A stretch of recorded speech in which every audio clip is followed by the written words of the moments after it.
Today's Q&A is about gums, and the question is, I see sometimes on an ingredient panel of a food that it has gums. I just want to know what those are. So the term gum includes a whole range of things that are called polysaccharides. It's a lot of sugars together, and usually they're used to thicken foods, and each gum has its own properties to make them used for different things. Like some of them work at very high can even be put into items that'll be baked at very high temperatures.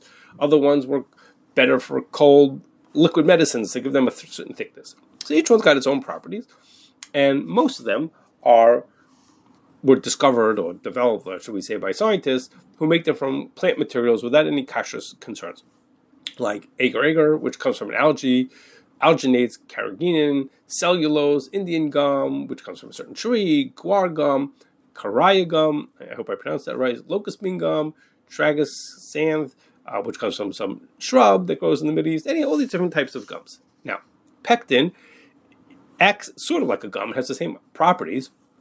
It doesn't come from like a tree, it comes from usually from citrus peels and similar things like that, but after which it gets processed with, either ethanol or isopropanol. Now, there's a small chance that the ethanol could be non-kosher.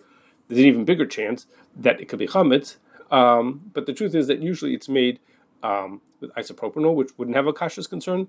But because of the possibility of ethanol, it particularly for Pesach, it's something to be concerned about, whether it's kosher or not. Now, all the gums that I mentioned until now are pretty much sort of natural items, and they don't have much concern in the way they're processed. But there are a couple that need hashgacha, and the first two are gellan gum and xanthan gum, which are made through fermentation. Fermentation means you take a microorganism and you feed it growth media, and it allows this microorganism to produce whatever some kind of desirable thing that you're looking for. Now, the growth media can include non-kosher nutrients, and therefore anything that's made through fermentation needs hashgacha, including these gums.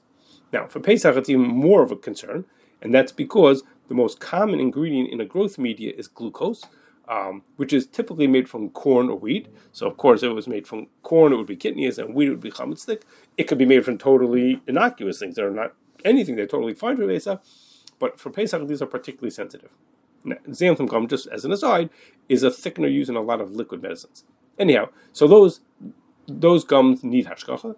And gum arabic, also known as gum acacia or acacia gum, is a plant product, and it's not made through fermentation, but it gets dried on the spray dryers, or part of its processing is on a spray dryer, which could have been used for non-kosher beforehand. So it needs hashgacha on a level that's usable, not the raw acacia gum, but the gum arabic.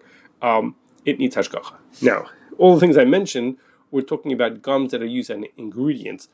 That's nothing at all like chewing gum. Okay, chewing gum is a totally different item. The first step in making a chewing gum is you make something called a gum base, which has no taste to it. It's made from a natural and synthetic rubbers, together with emulsifiers, plasticizers, and other chemicals. And then this gum base gets mixed with sugar or corn syrup and flavor and glycerin and colors to make it taste like chewing gum, like people expect it to taste like.